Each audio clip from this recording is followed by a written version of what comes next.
Olá, queridos amigos, amados irmãos, privilégio muito grande estar aqui neste domingo para juntos aprender mais um pouco da palavra do Senhor. Neste domingo abençoado, nessa tarde e noite, quero crer que será uma noite muito abençoada. Nós temos o privilégio de poder falar sobre a palavra de Deus, coisas grandiosas. E hoje nós queremos, junto com você, meu irmão, meu amigo que está aí na sua casa, por meio deste canal, que você possa ser tocado pelo Espírito Santo do Senhor. Que o Senhor te abençoe e te guarde. Que o Senhor responder o seu rosto sobre ti e te dê a paz. Esse é o nosso desejo, nossa oração, que o Espírito Santo fale ao seu coração. Nós, nessa noite, vamos falar sobre o nosso corpo, a habitação de Deus. Eu vou ler o texto de 1 Coríntios 6, 12 a 20. Mas antes de ler o texto e falarmos diretamente, eu quero convidar você para orar comigo, para que a gente possa suplicar as bênçãos de Deus sobre a nossa vida, sobre essa palavra. Estou colocando uma música aqui que toca muito ao meu coração. Eu creio que há um doce Espírito aqui, e é o Espírito de Deus. E eu sei que é o Espírito de Deus. E nós necessitamos. Aliás, sem a ação do Espírito Santo, se ele não estiver aqui, eu não tenho nada para falar, absolutamente nada. Então, minha oração é que Deus possa me usar, que eu seja apenas um instrumento, e que o Espírito Santo toque no seu coração, para que haja transformação, para que haja envolvimento. Então, vamos orar para que esse doce Espírito de Deus ilumine a minha vida e a sua vida. Oremos. Senhor, nosso Deus, nosso Pai, eu te agradeço que o Senhor tem nos dado a oportunidade, Pai, que mesmo à distância, mesmo sem poder estarmos reunidos como gostaríamos, mas o Senhor nos dá a oportunidade e o privilégio de juntos aqui por meio da internet, por meio desse canal, poder falar do Teu amor. Pai, derrama o Teu Santo Espírito sobre nós, sobre a mim que estarei falando, Senhor. Eu quero ser apenas um instrumento nas Tuas mãos. Abençoe cada pessoa que ouvir, para que seja alcançada, para que seja transformada, para que seja, Senhor Deus, sua vida seja impactada. Pai, sem a Tua palavra, sem o Teu Santo Espírito, nós não temos nada a dizer. Dependemos somente de Ti. Eu te peço, Pai, entrego essa palavra que é Tua, nas Tuas mãos. Eu oro, Pai, e agradeço em nome de Jesus. Amém. Amém. Dá um tempo aqui nesse cântico, né? Eu quero ler aqui o texto que Deus colocou no nosso coração. 1 Coríntios capítulo 6, versos 12 a 20. Vamos ler aqui, depois vamos trabalhar essa questão aqui, né? Antes de ler, só para dar uma orientação, o contexto aqui é Paulo trabalhando, orientando, chamando a atenção da igreja de Corinto pelas suas práticas pecaminosas, mostrando que o crente, a igreja de Jesus, tem que ter um comportamento diferenciado. Ok? Vamos lá. Todas as coisas me são lícitas, mas nem todas me convêm. Todas as coisas me são lícitas, mas eu não me deixarei dominar por nenhuma delas. Os alimentos são para o estômago e o estômago existe para os alimentos.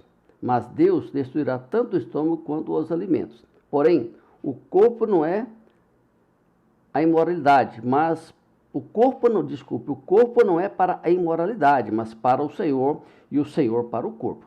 Deus ressuscitou o Senhor e também nos ressuscitará pelo seu poder. Vocês sabem que o corpo de cada um de vocês é membro de Cristo. E será que eu tomaria os membros de Cristo e os faria membros de uma prostituta? De modo nenhum. Ou não sabem que o homem que se une à prostituta forma um só corpo com ela? Porque, como diz, os dois tornarão uma só carne. Mas aquele que se une ao Senhor, um só Espírito é com ele. Fujam da imoralidade sexual. Qualquer outro pecado que uma pessoa cometer fora do corpo, mas aquele que pratica imoralidade sexual peca contra o seu próprio corpo. Será que vocês não sabem que o corpo de vocês é santuário do Espírito Santo? Que está em vocês e não pertence, que está em vocês e que vocês pertencem a Deus. Vocês não pertencem a vocês mesmos, porque vocês foram comprados por um preço. E agora, pois, glorifica a vosso Deus no corpo de vocês. Então, Paulo aqui é bastante claro e a gente quer tratar sobre esse assunto hoje, nosso corpo, habitação de Deus. Eu quero que você pense comigo por alguns instantes. Hoje, estamos vendo um tempo difícil, onde se valoriza o ter em detrimento do ser. Onde valoriza o externo, o palpável, aquilo que é fugaz, aquilo que os olhos podem ver. Mas o ser, a pessoa, não é mais prioridade, a não ser quando se trata da satisfação pessoal. Fora disso, o ter as coisas se torna mais importante do que o ser. Não se valoriza a pessoa. Um celular vale mais do que uma pessoa. Quantas coisas, uma roupa, uma camisa. É isso. E essas coisas, esse pensamento hedonista, ele acaba refletindo, sabe aonde? Nas igrejas, que ultimamente têm buscado priorizar a aparência externa, com seus templos amplos, seus megas templos, até as suas mensagens são voltadas para agradar o povo, para encantar. Olha, mas quando você olha para a palavra de Deus, quando nós voltamos a atenção para a palavra de Deus, nós vemos que Deus sempre valorizou a pessoa. Jesus não morreu para coisas, Jesus morreu por pessoa, assim como eu e você.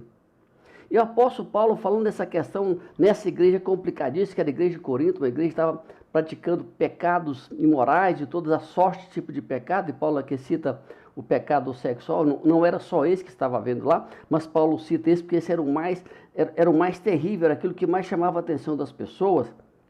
Então, por quê? Porque ela abandonou as coisas de Deus. Ela se voltou para aquilo que é aquilo que o mundo tem a oferecer. Começou a aceitar práticas que a igreja, que é a palavra de Deus, abomina. Então, o que é que nós aprendemos com isso?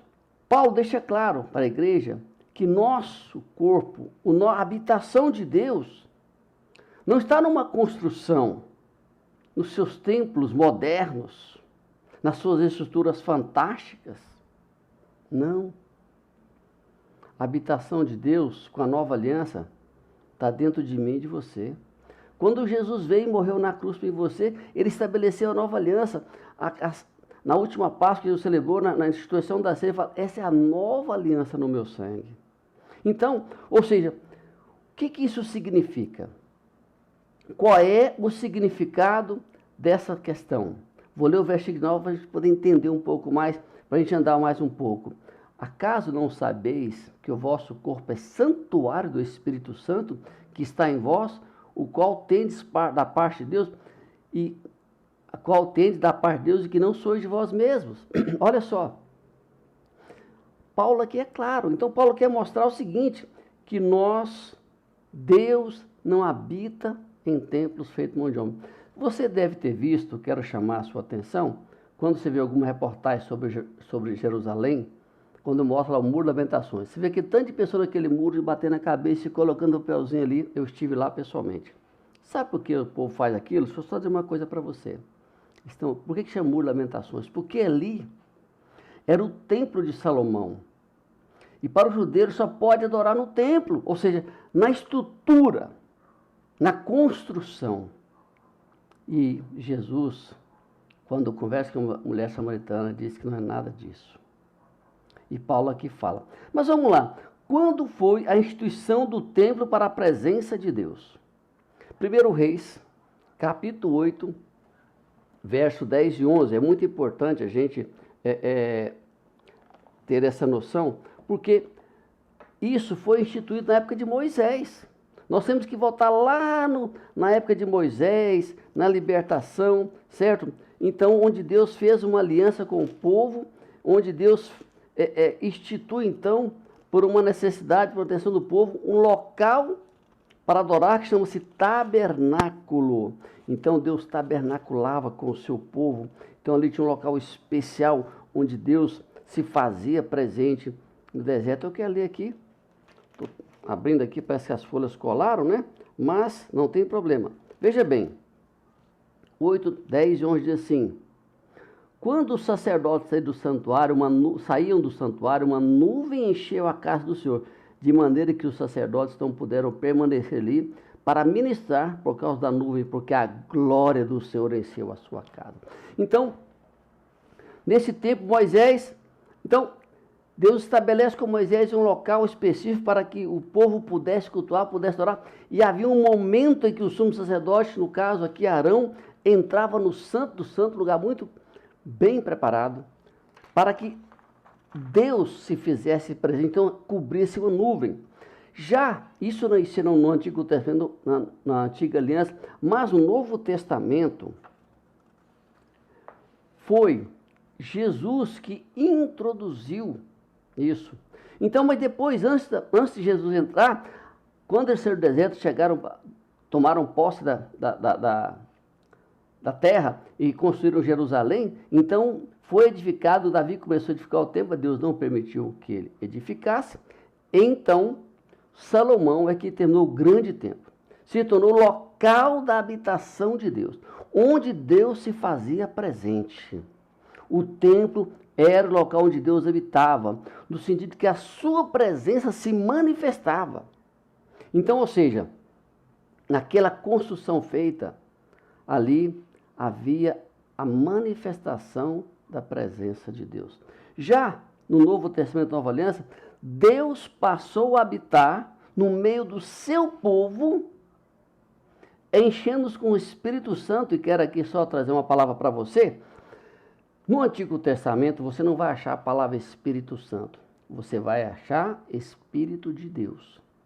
É no Novo Testamento que nós ganhamos essa denominação Espírito Santo. Por quê? No Antigo Testamento, Deus é santo. No Novo também. Então, se o Espírito é de Deus, ele é um Espírito Santo. Mas é o mesmo Espírito de Deus no Antigo Testamento. Então, ou seja, o Espírito Santo, o Espírito de Deus passou a habitar com o seu povo, com a sua igreja. Ou seja, na igreja como corpo, não como instituição. Mas passou o que é uma igreja instituição? Vou dar um exemplo da nossa Igreja Batista Nova Aliança Vila Maria. Essa é a instituição. Quem é a igreja de Vila Maria? Sou eu e você que faz parte, que é membro dela. Então Deus não habita naquele templo, ele se faz presente, lógico, nos nossos cultos de louvor e adoração, mas Deus habita no meu coração e no seu coração. É isso que nós temos que entender. Então, queridos irmãos, quando foi também a instituição da igreja como templo da presença de Deus? Então, quando é que a gente entende isso? Quando é que isso começou? Começou com Jesus, conversando com a mulher samaritana. Depois Paulo veio e trabalhou muito essa questão. Tanto é que a mulher samaritana pergunta para Jesus: mas mestre, onde devemos adorar? Em Jerusalém, porque o judeu diz que é lá, ou aqui no Monte Gerizim? Como o samaritano Jesus, nem lá nem cá. Deus procura adoradores que adoram o Pai em espírito e em verdade. Ou seja, a habitação de Deus passou então a ser em nós. Então, quando foi instituído, nós somos o santuário do Deus vivo, segundo Coríntios 6,16.